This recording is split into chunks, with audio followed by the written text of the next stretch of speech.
Armen and Levack, 104.5 The Team, your home for New York sports. Joining us now, Shannon Hogan, New York Islanders host on the MSG networks. You see your pre and post and in between the periods of Islanders games. And last night, Shannon, the Islanders dropped one in overtime at the Coliseum. It was a tough one to watch, 2-1. And now this series with the Caps is tied 2-2. Shannon, how much can this overtime loss and the Caps beating the Isles in OT, how much do you feel like the momentum can shift to Washington's side with that? You know, I think momentum is a funny thing. I'm sure Washington was thinking the same thing when they lost at home. And I think the biggest thing now is that, you know, each team's had 2 games on home ice. The series is still split. So I definitely think the biggest game to come will be Game 5 at Washington. It'll be interesting for me to see what their crowd is like, because for Game 1, it was sleepy in there. They were not into the game at all. Barry Trotz even kind of mentioned how it did feel like a playoff game for Game 1. And by the time Game 2 rolled around and they were already down a game to the Islanders, it was a different feel in the building. So I'm expecting their crowd to be a little more excited this time. And I think both teams understand the magnitude of Game 5. I think the important thing to point out as well is that this was an overtime loss. It was a broken stick. Both teams played really, really well in Game 3 and Game 4. They were 1-goal games, so I really feel like it'll be another case of who has a good start, who has success on special teams, and I think that might be, you know, 2 of the deciding factors for Game 5. But definitely not time to panic for either team. The Islanders know how important Game 5 will be. New York Islanders host Shannon Hogan with Armen and Levack on 104.5 The Team. Shannon, am I alone in this, or is everybody else thinking this is going to Game 7? These teams are so close during the season, and now 2-2. It looks like Game 7's written all over this thing. I do think this will be a Game 7 situation, and I think that most of the, people thought that from the get-go. I think the way that the regular season went between these 2 teams in overtimes and shootouts, I think they're evenly matched. I think they're both physical, and they're playing to their strengths. You know, when the Islanders took the ice for Game 3, they came out, it was like the Bash Brothers out there. They were checking hard, they were finishing everything, and that's the kind of style that the Washington Capitals play, but the Islanders have also mixed in their speed. So I think both teams are kind of still, at this point, they know what they're up against. So I totally expect this to be a Game 7 situation, which, hey, it's playoff hockey. Who's not excited about a 7-game series, right? Love it. Absolutely. Shannon Hogan, host of Islanders Hockey on MSG. You can watch the game tomorrow night on MSG Plus at Washington. Hopefully the Islanders can go up in the series 3-2 starting tomorrow night. And Shannon, there's a power play production or lack of theme going on in the state of New York. The Islanders 0-4 last night, 0-10 in the playoffs. I saw you guys play the interview of Jack Capuano last night, and he said, if you look back at the game, that's the turning point for me. How do the Islanders adjust with their power play with just one day off before the next game?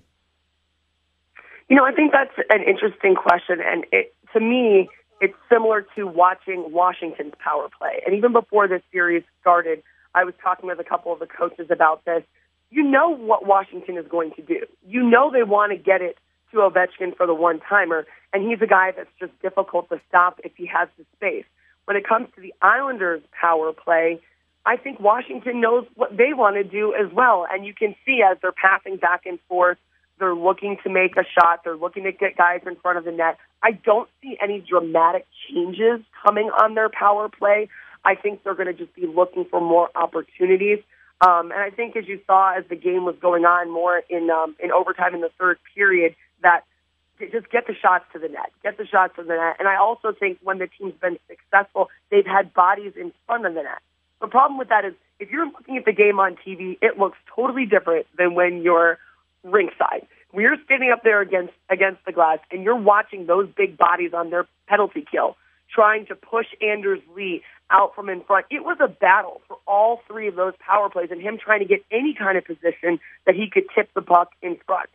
So I don't think they're necessarily going to be changing too much up on their power play. You know, they might make some tweaks here and there, but that's definitely something that they're going to look to, find some more offensive success on. Or, it's really a missed opportunity. They really had a chance there in that second period to go up, and it just didn't work in their favor. But I don't see any drastic changes coming for the next game. Shannon, when you look at this Islanders team and you see how fantastic they were this year, Tavares is maybe the best. Do you think there's a chip on their shoulder when you see the media kind of glob onto the Rangers each and every time they get an opportunity to? I don't think there's necessarily a chip on their shoulder. I think, you saw from the beginning of the season, and you kind of, even with the yes, chant, it's kind of this underdog mentality. I think they're aware they didn't make the playoffs last year. They haven't been one of those teams that's been in the playoffs year after year after year, at least for the last, 15, 20 seasons. But this is a really talented bunch, and I think that they understand the talent that they have in their dressing room and the kind of guys they have around them. They're a very close-knit group. I don't think they're the kind that is paying, I don't think they're the kind that's really paying attention to the media or really paying attention to what the Rangers are doing right now. They have a task at hand, which is getting past the Washington Capitals. After that, you can focus on whoever else is next. But I don't know if it's necessarily a chip on their shoulder or just wanting to fulfill the level of success that they feel that they can have as a team and as an organization. Shannon Hogan, you watch her on MSG pre and post and in between periods of the Islanders game tomorrow night. MSG Plus, Game 5 for you. Islanders at Caps, and there will be a Game 6 at the Coliseum. And Shannon, I asked Barry Melrose this, and he downplayed it. He said the Coliseum, and in his own words, he said that place is a dump. If I'm a player, I'm excited about going to Brooklyn. Is there a nostalgic feeling amongst the team saying this is, or potentially this is the last postseason on Long Island? Are there emotions in that regard as to we want to play this for the fans in the area? I have no idea what he's talking about. He obviously was not in the same building I was in for Game 3 and 4.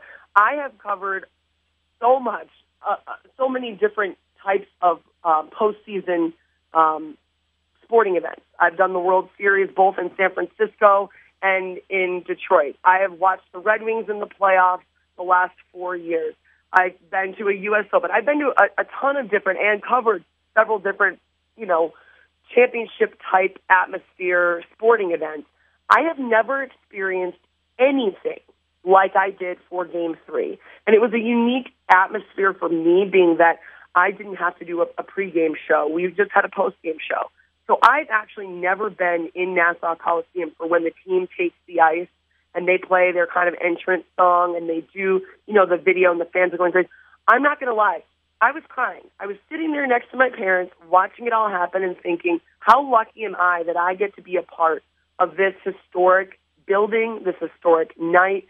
The feeling and the atmosphere in that building was like nothing I had never experienced. I thought when John Tavares scored that overtime goal that the roof was going to blow off the place. I mean, it was shaking. You can see the camera, even the camera that were trying to get the shots, they're shaking. It was unbelievable. So I don't know what he's talking about. Obviously, it's an old barn. I've also, I worked in Detroit. Joe Louis Arena is an old barn too. But there's something fantastic about that. And I definitely feel like it's an emotional, situation. I think that the players really enjoy playing there. Yeah, it doesn't have, the bells and whistles that the new arenas have. But it's been home, and for a lot of those players that have grown up in this organization, that's what they know and that's what they love. And for the fans, it might not have all the bells and whistles, like I said before. The concourse might be tight, they might not have all the gourmet food, but it's their home as well. So I think it is kind of sad right now. I think it's exciting that the team is starting a new chapter, but I don't think they're going to forget where they came from. And that's from Long Island, and that's from Nassau Coliseum, and their fans have been fantastic, and I think that fans are going to follow them to Brooklyn as well. Shannon Hogan of the MSG Networks and New York Islanders. Watch her tomorrow night, MSG Plus, and Game 7, if necessary, on the MSG Networks as well.